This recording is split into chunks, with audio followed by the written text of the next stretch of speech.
Hey, so amazing. You see how they playing? Live wire, it's all about sports and entertainment. You don't wanna miss it, so official like you never seen. Keep it going till the whistle blowing from the referee. Everything from highlights and stats, you know that we gotta run it back. Whether on the field or the court, you know that this is where it's at. Subscribe, no delaying. This is Live Wire, sports and entertainment. Let's go. All right, what's good, everyone? Welcome to another Live Wire Sports Media Update.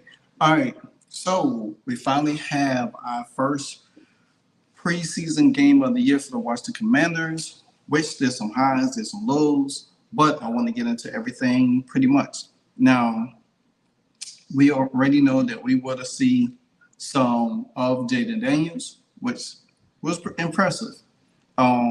Just like it was in college, you know, he led them to their first drive, which he capped off on a 3-yard run, and he threw a 42-yard bomb to Dyami Brown, which you might look for that connection a lot this year with Dyami and Jayden Daniels. It seems like they have developed a really good rapport since preseason. I'm not saying that he hasn't done a lot with the other receivers like Dotson and Terry McLaurin, but it's going to be good to see that Dyami Brown could finally break out of his slump since we drafted him, because having a real quarterback makes a whole lot of difference for a receiver with so much potential. We saw flashes of it last year with Sam. Dang, I can't remember the quarterback name now. Sam Howell. You know, with Sam Howell throwing the ball deep to Dyami Brown. So Dyami Brown has the potential, but you need an offensive genius to create new opportunities for him to be able to break out. Now, like I said, Jayden Daniels, he did his thing. He had a 3-yard run. He had a 42-yard bomb that to Dyami Brown, which was good. Now, he only played one series, so that was enough, you know. And then Mariota came in for a little bit. He didn't play a lot, but Driskel played and Sam Hartman played, and then Driskel came back in the fourth quarter. Now, some other notable guys in the game was what's the guy name? Ben Sinnott, tight end we drafted this year. He looks damn good. I think he has shown a lot in this one game and in preseason. I mean, training camp there, and Cole Turner has. You know, we drafted Cole Turner. He never have got on the field. We also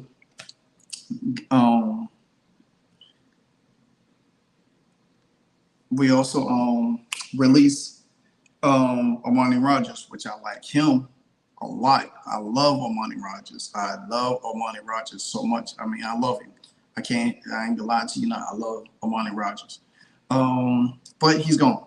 So, and I have high hopes for Cole Turner, but now that Ben Sinnott, if he continues to play like this through preseason, he could be the second tight end behind Zach Ertz.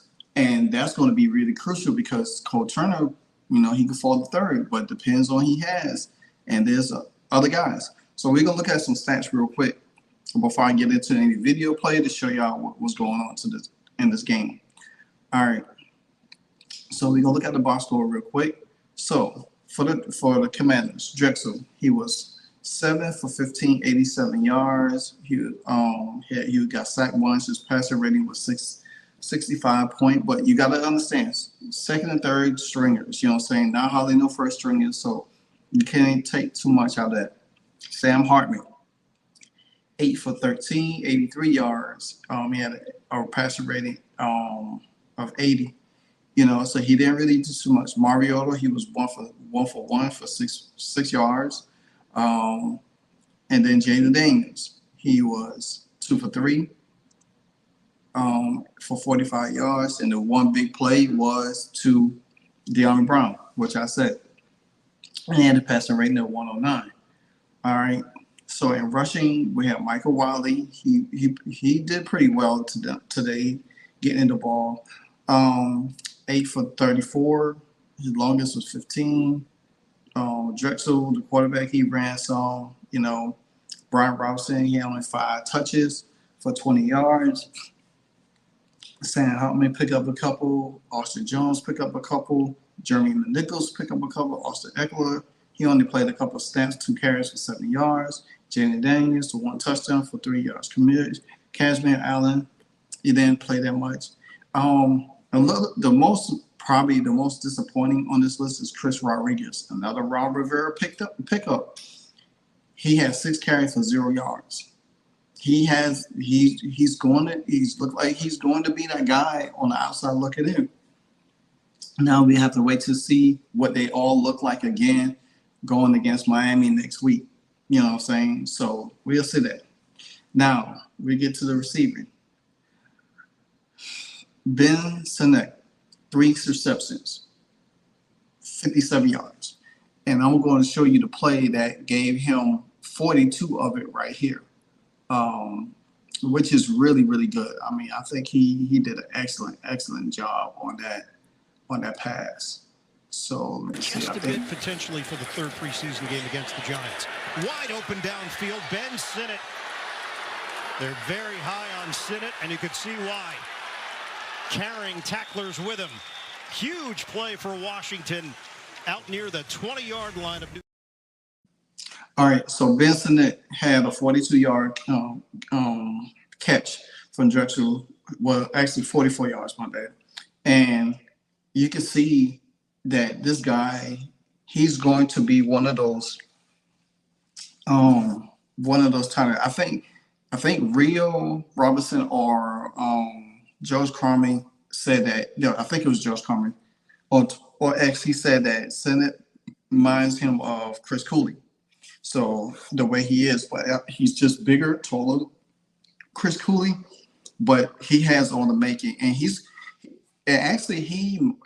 reminds me a little bit of Jason Witten a little bit too, because he could get in those pockets and seems like Witten can, and that's going to be really good for somebody like Jayden Daniels. And you could, if you want to, he remind you a little bit of Gronkowski a little bit. He could because he's not fast, but he's powerful. You know what I'm saying? That's what kind of tight end you need. Somebody that has some speed but could get in the things, and he's powerful. You gotta gang tackle it like they did in that video to show. Now Dyami Brown had 55 yards. And he had 2 for 55 yards, but his longest was 42, which is good, because you think about it, his next catch was 13 yards, so that's not bad. This chunks yards, so he was averaging like 27 yards a catch. So Luke McCaffrey 2 for 25, didn't do much. Bryce Tremaine, he did pretty well. He had 16 yards. Dotson 2 for 13. Cashman Allen. So there was no Terry.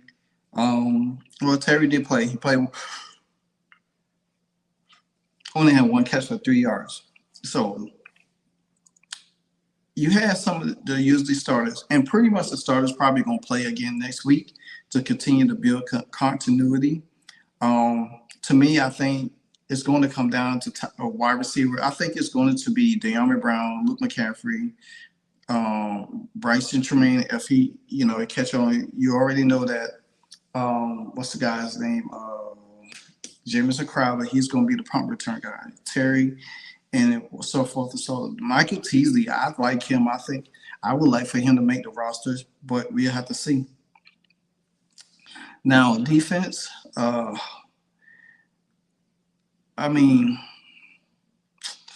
Emmanuel Forbes. He gave up a touchdown.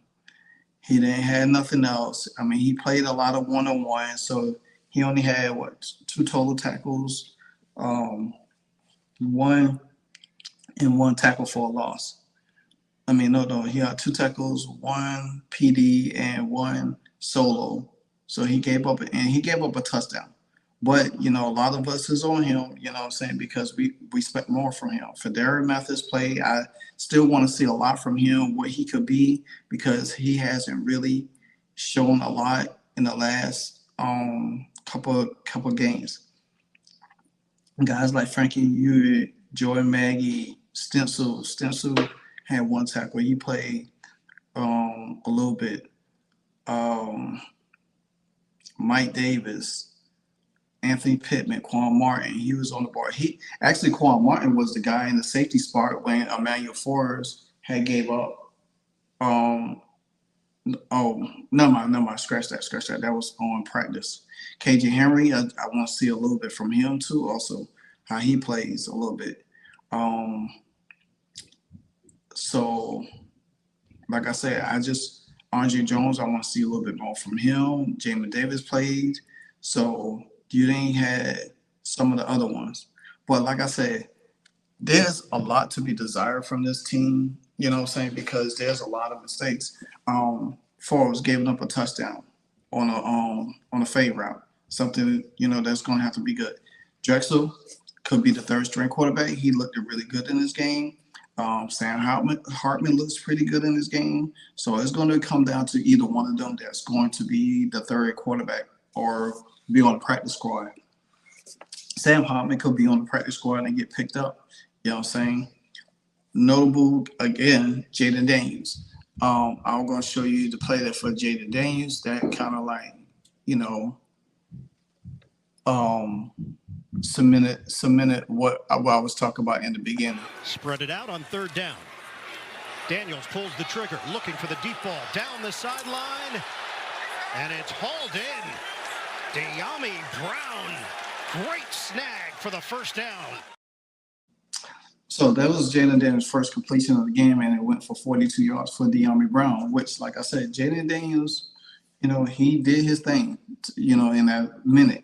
And actually, that play was not the play, but he changed the play, and Dan Quinn said he didn't give him permission to change the play, but nevertheless, Dan Quinn wasn't mad about it because it got you in scoring position, and you need a quarterback that's kind of that guy. If he sees something different, he's able to change the play. He's able to manipulate the pocket enough to where, hey, like, I got a better matchup. Let me change the play. Dan Quinn said that wasn't the play that was needed, but Daniels changed it. And I don't think that Dan Quinn was upset about it. He just made a reference to it and everything. So to me, I think I won't read too much into that. You know what I'm saying? I won't read too much into it at all, because Dan Quinn knows that he has a quarterback that is going to make the right decision. He's not scared of the moment. You know what I'm saying? And that's what I like about it. Now, Austin Eckler also comment on it. He said Jayden Daniels changed the play on a deep completion to Dyami Brown. Said it was supposed to be a screen and change it to an all-go. So, therefore, Jayden Daniels probably seen something that he didn't like in the screen and probably wouldn't have worked. So what he did, he changed it to a one-on-one action. So that's good. Now, like I said, I don't think Dan Quinn was mad about it. A lot of people making it making something out of nothing about it. So I'm not worried too much about that at all. You know what I'm saying? I'm not worried about it too much at all. I think that, Dan Quinn knows that he has a quarterback that if he's not comfortable with something, he's going to bring it to where he needs to be and everything like that. So I don't expect for anything else. But Dan Quinn had also, if you didn't see the play where Forbes got beat for the touchdown, here it is. The rookie QB Peasley floats it up. Caught! Touchdown! Brownlee! Jets are on the board. Perfectly placed. I'm gonna go back to that play again because I want to show y'all something really, really, to me, I think Forbes should have did. I'm gonna go back to it. The rookie QB, Peasley, floats it up. Caught, touchdown, Brownlee.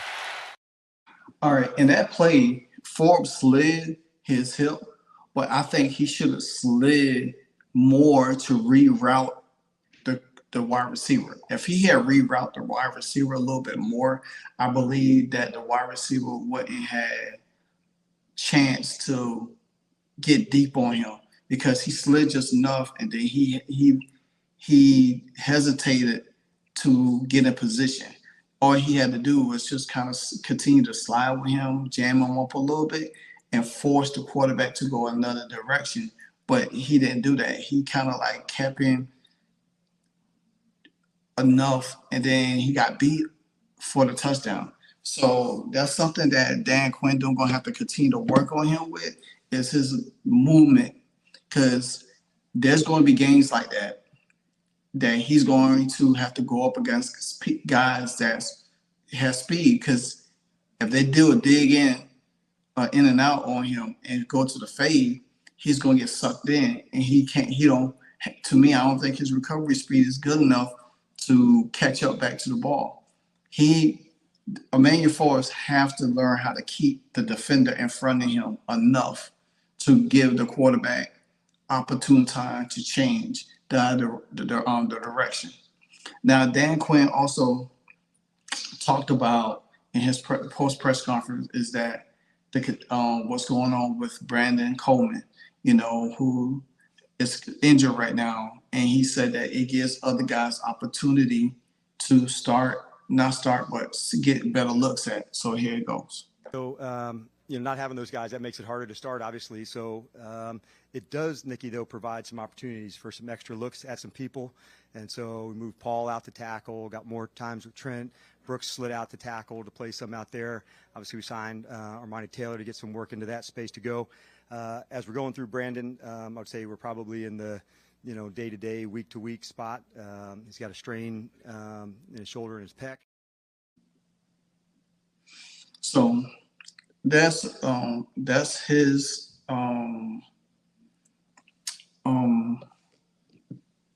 thoughts on the game.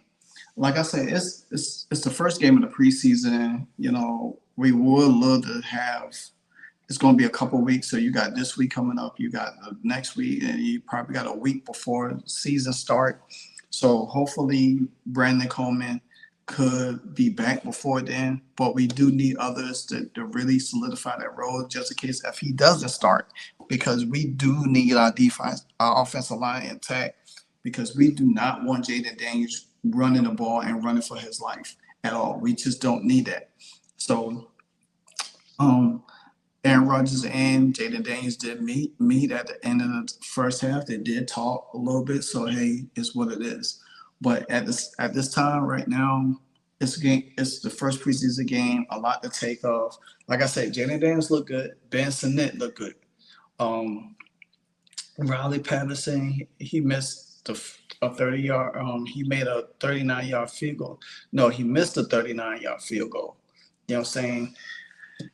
That's another part of this game that we really need to work on a lot is kicking. Kicking is absolutely tremendous. I mean, it's horrible. You know what I'm saying?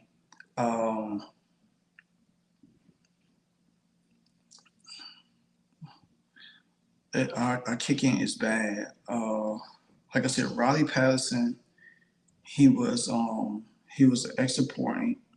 He missed a 39-yard field goal. Razmir Ahmad did good. He hit a 40-yard one. So hopefully Ahmad could be the guy. But, you know what I'm saying, you have to take these game by game because these kickers are a little bit shaky. You know what I'm saying? A little bit shaky out there and everything like that. And punt return, you had Casimir Allen out there and Brian Pringle. So no Jamison Crowder out there today. Tressway, as always, Tressway, 5 punts, 210 yards, average of 42 yards, one inside the 20 and a 55-yard one. So Tressway is going to be Tressway. One thing I can say, we have one of the best punters in the league and everything, and he does make tackles. But the main thing about this is consistency. Like I said, Brian Tremaine, he played great today also. Forrest still need some work. Defense got to get better, especially our run defense. There was a lot of gashing from the Jets. They backup players. You got to look at it. Breeson Allen, he had 54 yards on 6 carries against us. They had a total of 110 altogether. So that's another area of concern that we have to show up is continue to get the defense. Like I said, there ain't no Jonathan Allen on all of them playing. So we don't know what it looked like, but at least you should have some backups that, hey, let's not, rely on our backups. Our starters, but have the backups in the game that could really make some noise, because that's only going to add more good depth to these guys where you don't have to play your starters and you could be able to rotate them out there and keep them fresh throughout the game. So unless that, that's all I got. My takeaways of this game is Jayden Daniels, Ben Sinnott, and Dyami Brown. Dyami Brown played pretty good today. So with that being said, I'll follow the Dolphins and the Commanders do have a joint practice on Thursday, and then they resume games. I think the next preseason game is Saturday at 7. So that's hopefully we get to see it on NFL Plus or CBS, and then the last game would be against the Patriots on August 25th on NBC. That's a Sunday night. It's a Sunday night, and then they play the first game. Like I said, they have 2 weeks off before they play the game. August the 28th and September the 10th.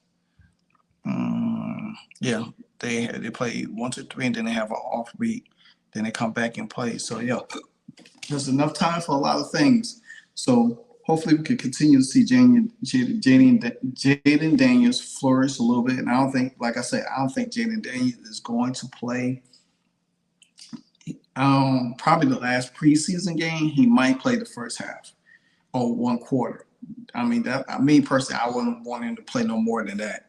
You might see him a couple more plays against the Dolphins next week. So we'll see. Until then, this is your boy Livewire Sports. Continue to like, comment, subscribe, hit the notification bell to any time I drop a hardcore video. And you know what that video is. Anything dealing with Commanders, Hurricanes, Fever, Braves, whatever the case might be, I got you.